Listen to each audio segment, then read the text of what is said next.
All right, lads and lasses, welcome along. Tuppence Tuesday.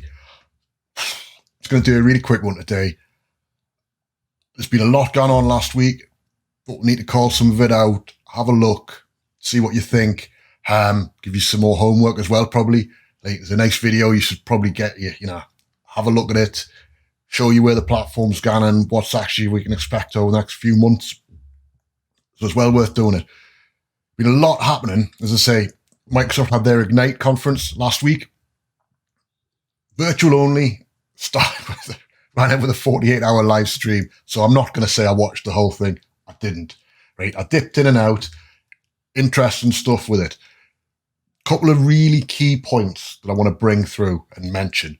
Like Teams, obviously, we're now Microsoft pushing Teams. They've been threatened by Zoom, I think, as the lockdown kicked in and as all this stuff with COVID's gone on.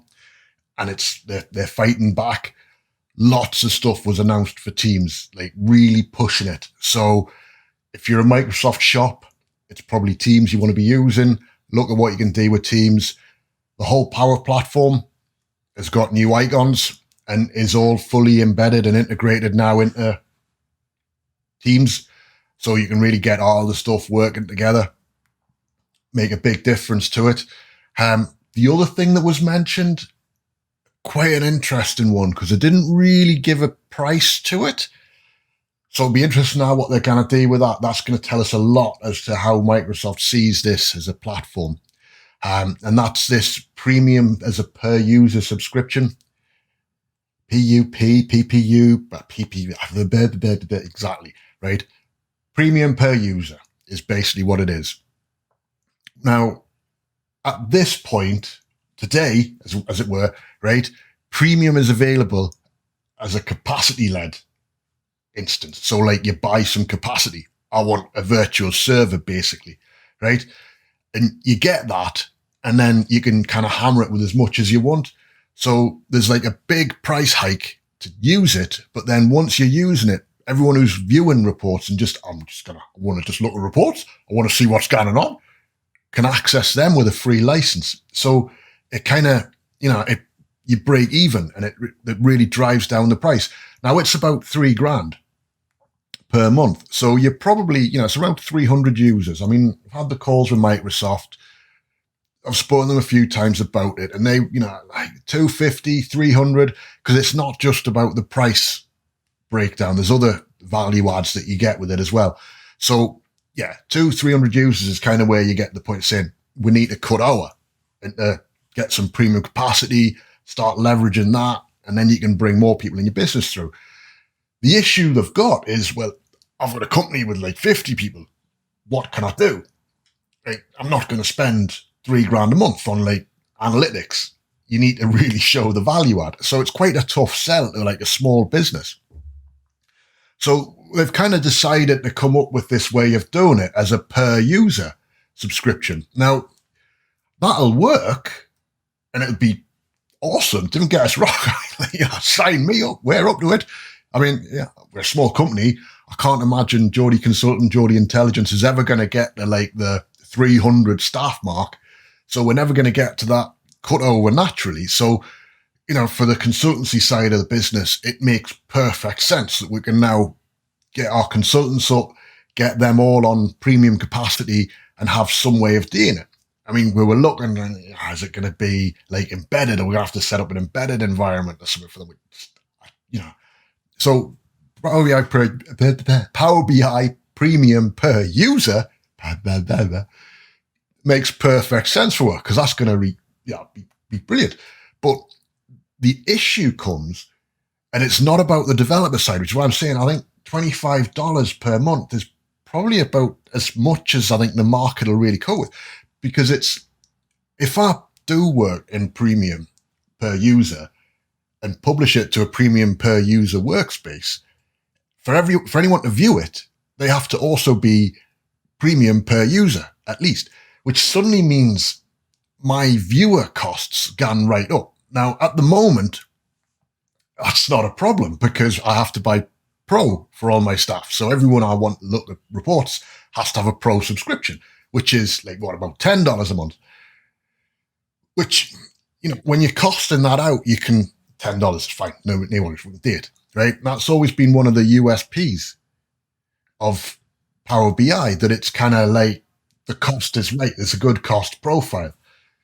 If you start pushing that up beyond $25 for a viewer, that's changing things. If you expand that out, you get to, well, that's 10 people. I've got 50 people. I've got 100 people.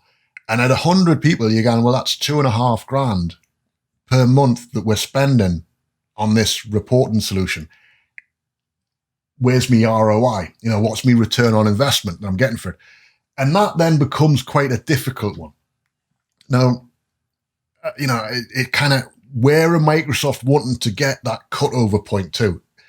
So, as I say, in my mind, kind of $25 a month is probably the absolute maximum the market will support, I think, for this, if they're looking for it to be a way of drawing and driving more people into premium.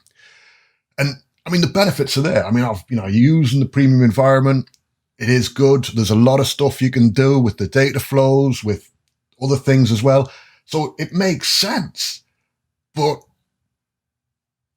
it's, per user, as I say, I'm brilliant. Don't get us wrong. For a small consultancy, for a small business, it's perfect. 5, 10 people, premium per user. It's the only way to go. It's going to be the right level to do, right? But as I say, if it's more than $25 as a list price, it's going to be a worry. At the moment, it's out there. It's available. You can sign up for free while it's in preview.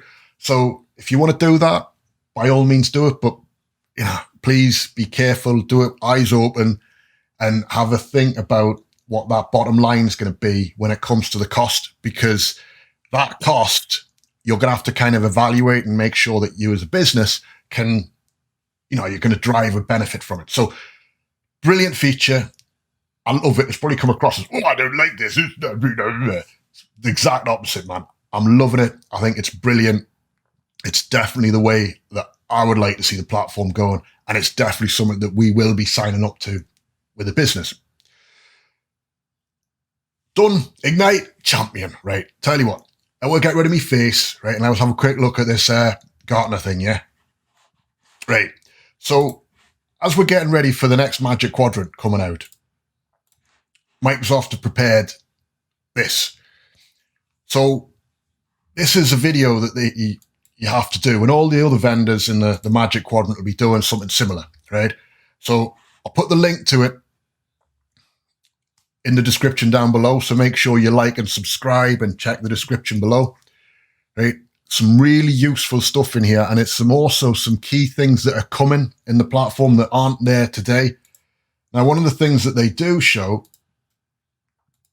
obviously they show some of the Excel features, but they're showing this summary chart, which is just coming in preview now. So in the September edition of Power BI Desktop, you've got this preview feature. So you will see, and that's one of the rules of the Gartner stuff, it has to be things that are actually going to come into the platform in the next period. There's a limit on what you can do. So you can't just rock up and go, oh, look what we can do if we completely tweak our custom platform. It works like this. There are rules to it. So it's well worth having a look at the video, seeing what's going on. They do mention some other data sources they've got. So there'll be some things I might try and do. So we've got this flags location. Always good to be able to pull in the flags. It's of use, especially if you're going to do cards.